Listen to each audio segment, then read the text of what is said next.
Hello, EduMagicians. Welcome to the EduMagic podcast with your host, Dr. Sam Fessich.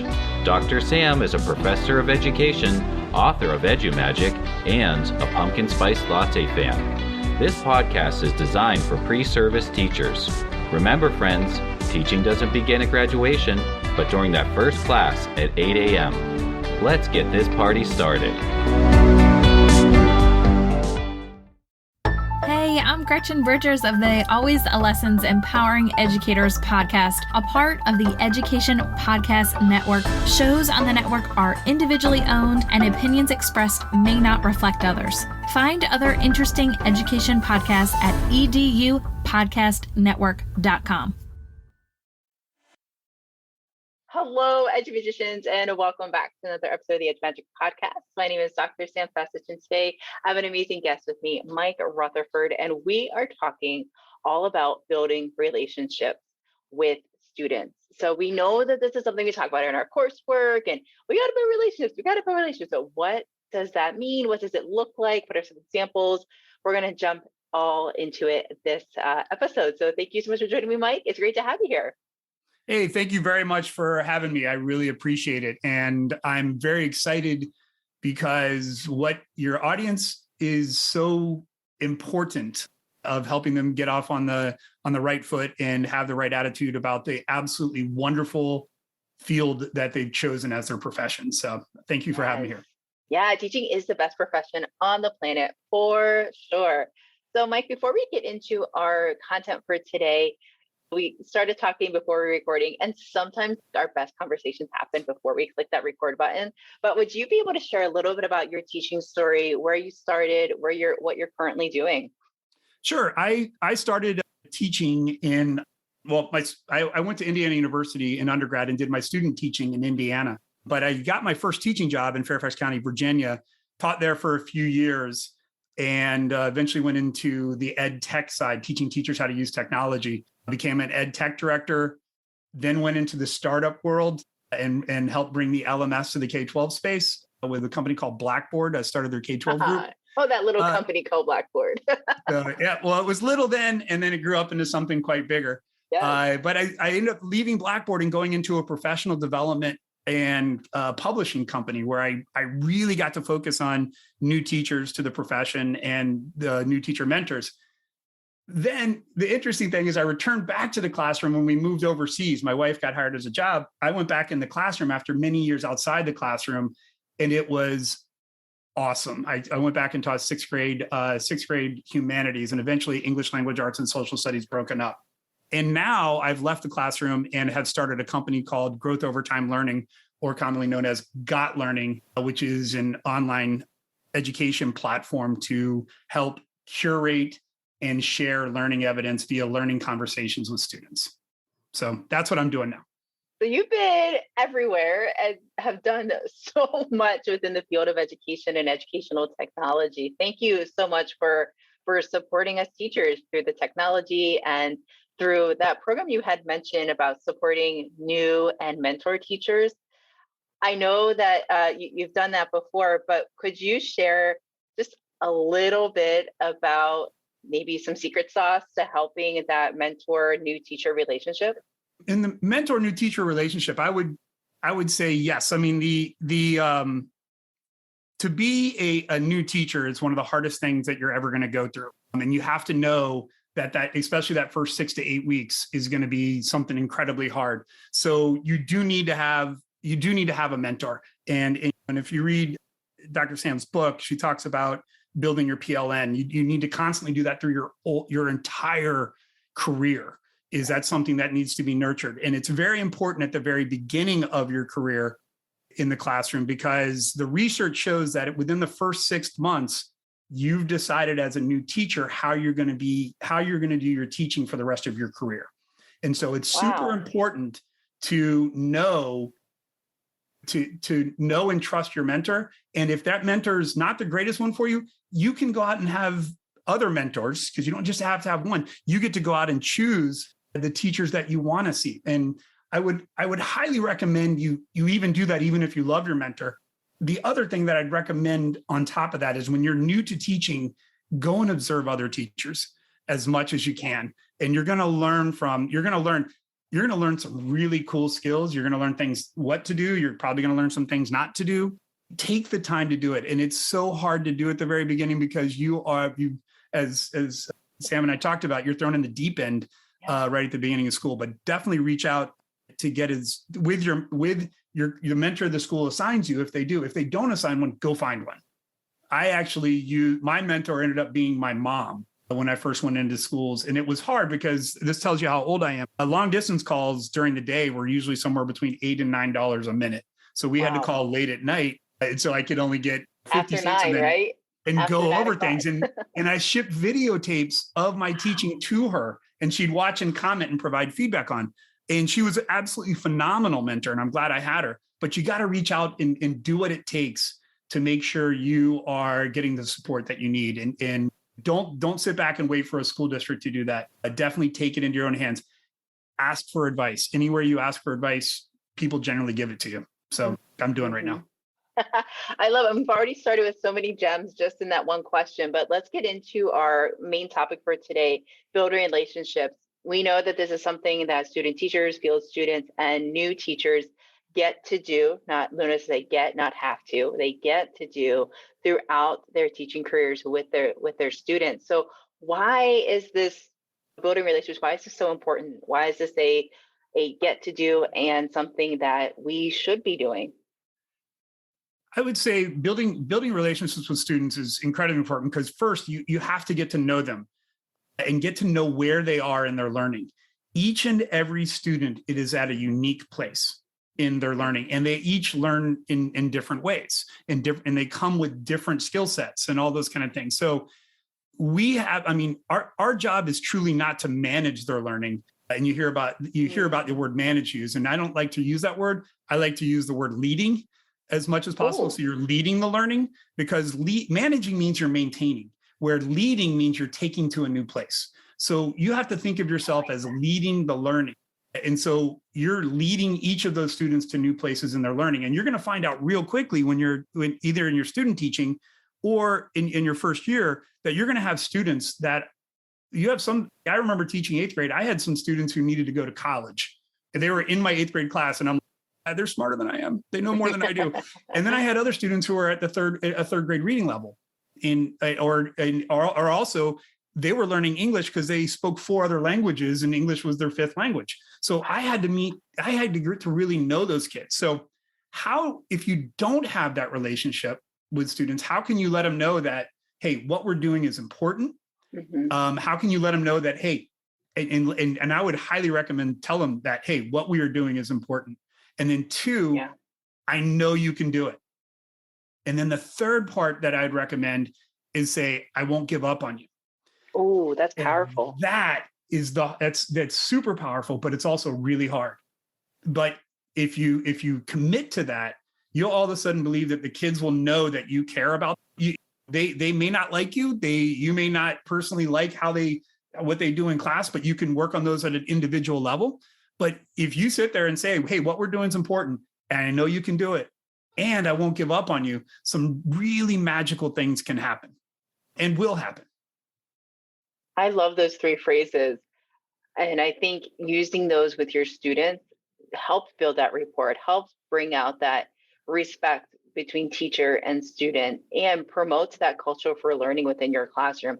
All things we want to make sure that we hit in our classroom learning spaces. So we know that in our college courses, we talk about, you got to build relationships, but what does that look like? And let's go beyond that student interest survey, something we send out that first day, or maybe before the first week of classes.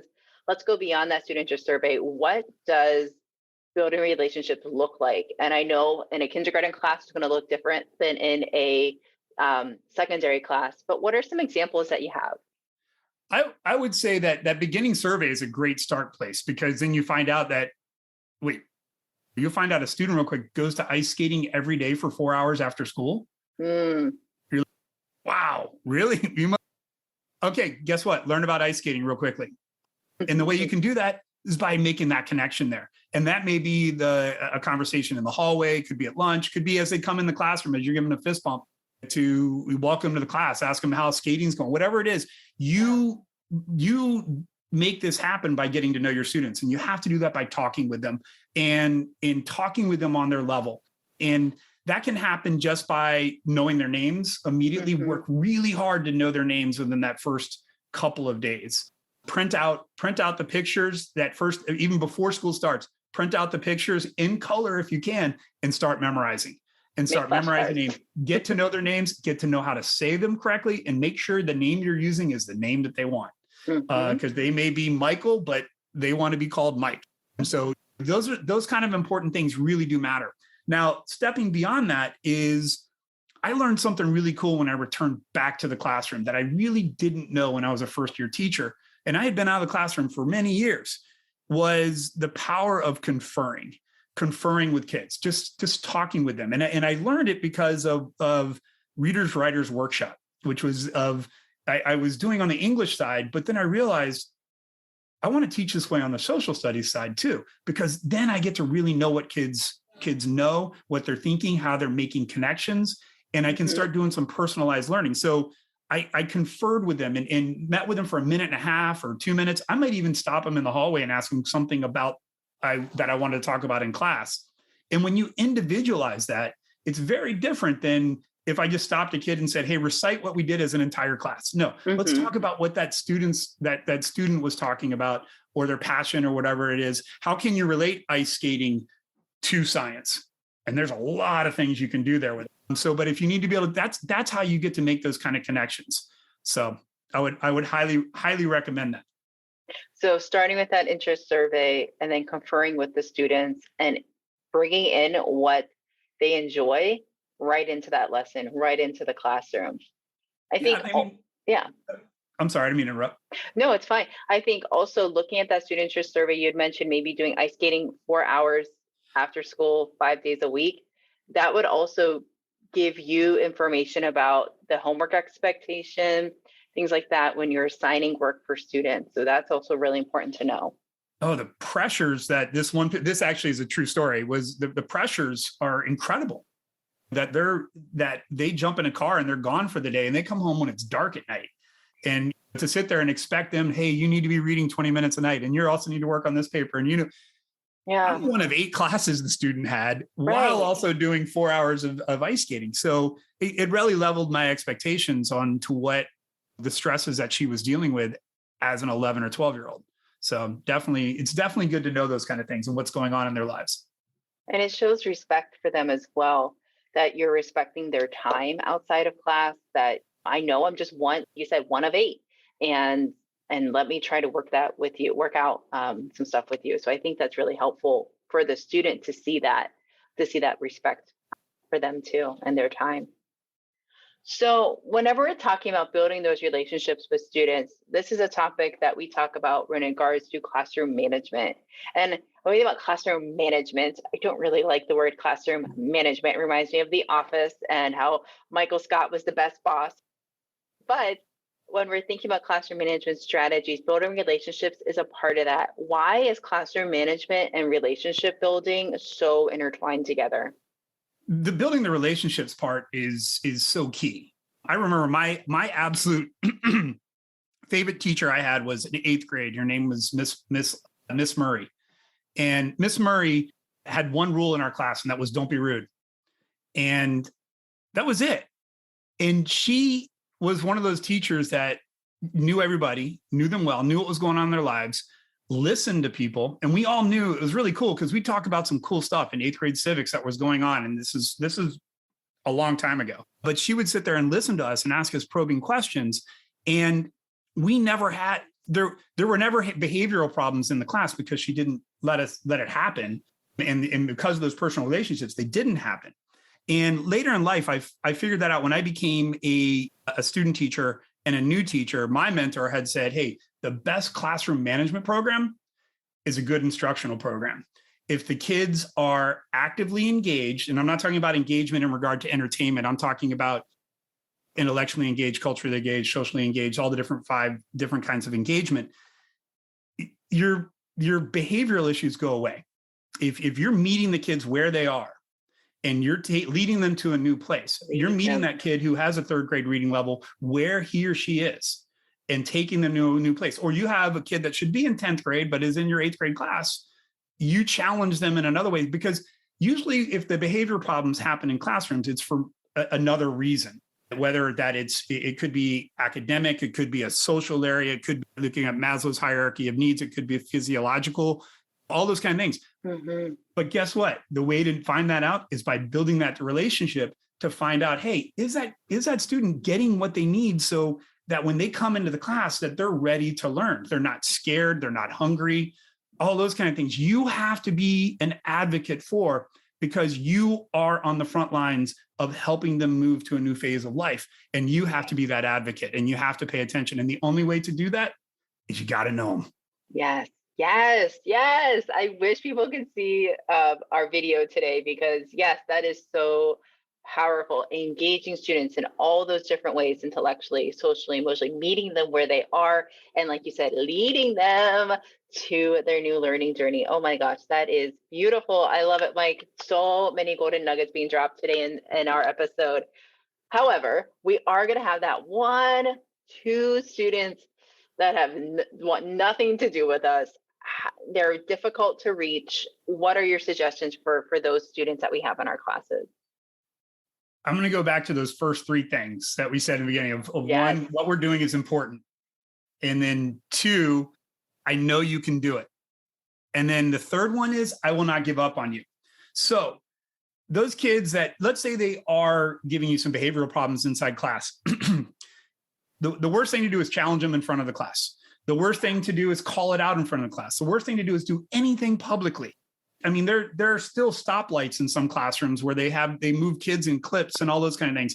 And that stuff is absolutely malpractice. Mm-hmm. And when it comes to teaching. No clip so charts. If you have a problem with that, if you have a problem with a student, take that student outside and say, hey, look, and this is one of I did not make this up. I learned it from some incredibly wise teachers of saying, hey, let's say that it's Lisa. Say, hey, Lisa, the way you have to know, I like having you in class. I think your ideas are great. I think you're funny, all those kind of things. But that particular behavior that you just had, we can't do that in here because it causes so many other problems with other things. But I want you to do, and then talk about something that they've done well in the past and realize, wait a second, this guy does care about me. He is saying what I've done, that I'm funny. Did he just say that he actually likes having me in class, but now he's all of a sudden these things come up and they realize that, okay, he's not going to give up on me. And then later in school, you do the fist bump in the hallway. You see him at lunch, you give him whatever it is. You let them know that, hey, what you did in the class, that is not that's not indicative of how I think of you. That was just one moment in time. Mm-hmm. We have a lot of things to do because what we're doing is important. And I know you can do it. And I'm not going to give up on you. And I know those are more behavioral, but let's look on the instructional side. If it's hard to reach from the kids, then that's why you got to know them. You got to know where they are. Right. And as a first-year teacher, use your learning support teachers, your special educators, your literacy coaches, your instructional coaches. Ask questions, ask advice. You will learn so much in so many golden nuggets from these guys because they've been doing it for years on how to help and how to reach a kid that is hard to reach. But I believe if they may be hard to reach because no one's reached them at home and they've been on their own, and you don't know the situations that are going on. They may be afraid of you. Many times as a male teacher at 6th grade and 7th and 8th grade, I was sometimes the kid's first male teacher that wasn't PE teacher. Mm-hmm. And so I had some kids who were scared of me. And I'm like, at first I took it personally. I'm like, of me? Are you kidding? But then I realized that's where they are in their lives. A male it could be a scary figure. They may have a father who's very heavy on the control and compliance side, or not even have a male in their life. And so, but you got to break down those walls and go back to, hey, I'm not giving up on you, and I care about you, and I want to know about you, and I know you can do it, and all those, and what we're doing is important, and I know I need you to be there because you need to be there, and I know you can do it. And if they hear that over and over again, those walls just keep breaking down. And if you're still not making progress, ask for help. because there may be something you don't know, whether it's the student has dysgraphia or can't understand or has a hearing problem, that your specialist can come in and sometimes within 2 or 3 minutes go, yeah, I know what the problem is. And you're like, what? How do you do that? They've studied that for 20 years. They have their master's or their EDD or PhD in that field, and they've had 20 years of experience. So listen to them. And that's what we do. We are a village. A school is a village, and we need to reach out and use all the resources that we have. And that could be your mentor teacher or another teacher that's teaching the same subject as you, the school administrators. Any of those can totally help you. And so definitely do that. You're not alone. You're not alone. Absolutely not.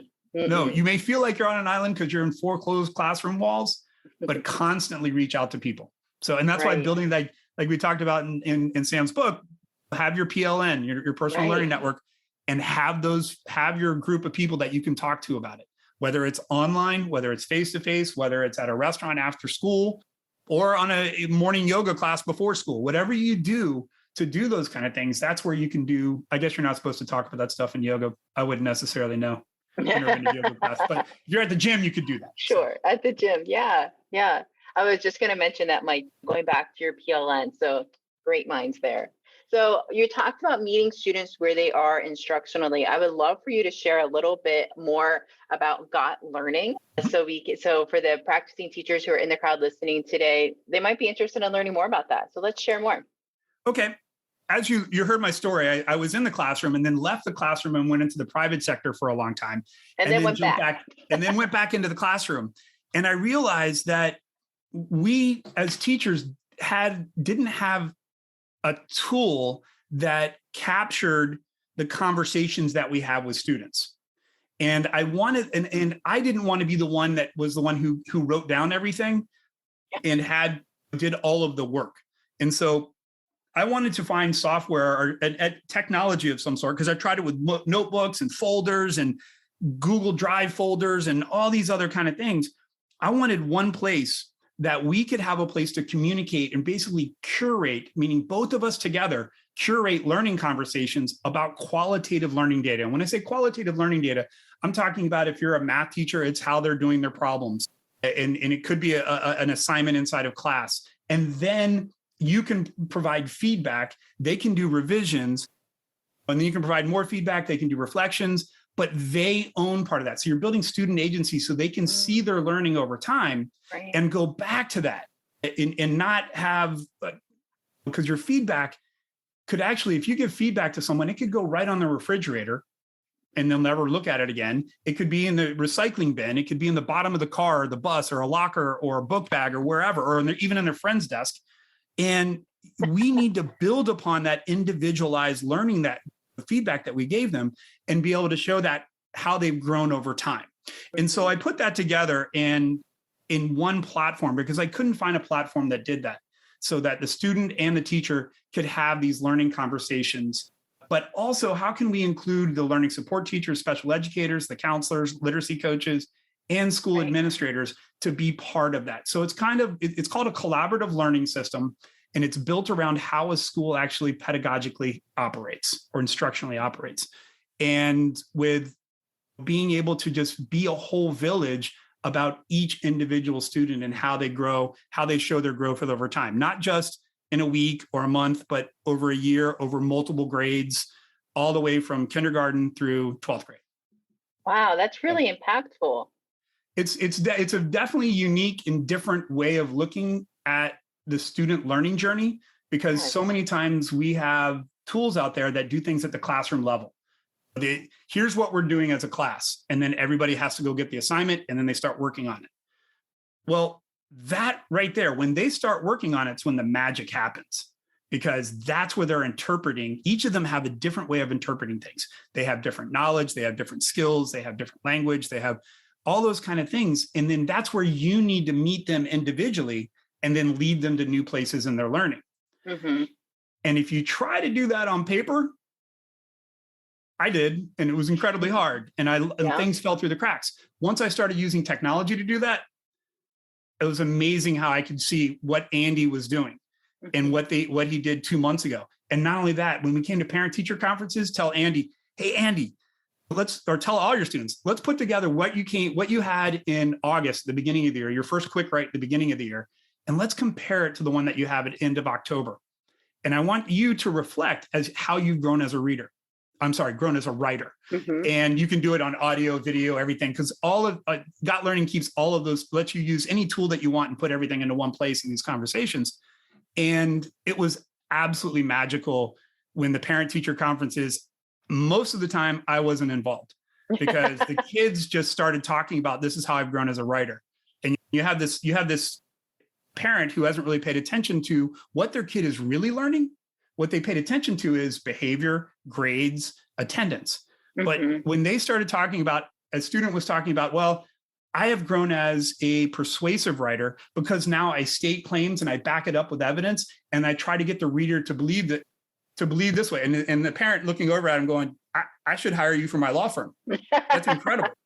And, yes. And to see that kind of conversation and you see the student just go like, my parent just gave me just acknowledge that I am learning and I'm writing and I'm doing things and I can do things that he or she is doing in their job.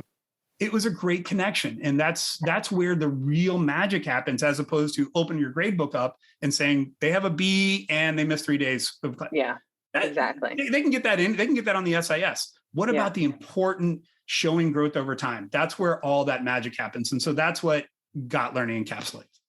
And where can we find out more about Got Learning? You can go to gotlearning.com. You can sign up for free. You'll jump right in. We give you a sample class with real students and real student work. And so you can actually see the conversations and play with them and all those kind of things. So you don't have to load your classes and do all those kind of things. But you can put your classes in pretty easily. You can just import them from Google Classroom or use a class code. And you can jump right into Got Learning today, just at gotlearning.com. Fantastic. Mike, this has been a wonderful conversation. We talked about the importance of building relationships, examples of how to do it effectively, why it's so intertwined with classroom management, and how to reach some students that are a little tough to reach. And we finished out our conversation talking about Got Learning and how to help students support them through those learning conversations. One of the main takeaways I got from this episode with you was the power of leading students, not managing students. And those 3 phrases, Mike, you say them one more time to end out our episode today. What 3 phrases we need to say to our students? What we're doing is important. I know you can do it, and I won't give up on you. Awesome. And friends, thank you so much for listening in today. Mike, thank you for joining me. This was a fantastic episode. Hey, thank you so much, Sam, for having me on. And thank you so much for what you do for pre-service teachers.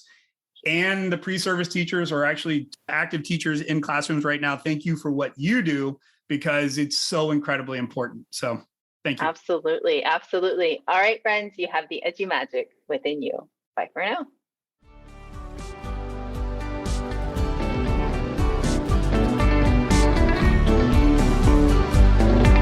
And there you have it, Edumagicians. If you enjoyed this episode, please subscribe and share it with your friends. For more Edumagic, check out sfessage.com and follow Dr. Sam on Twitter and Instagram at sfessage. Until next time, you have the Edumagic within you.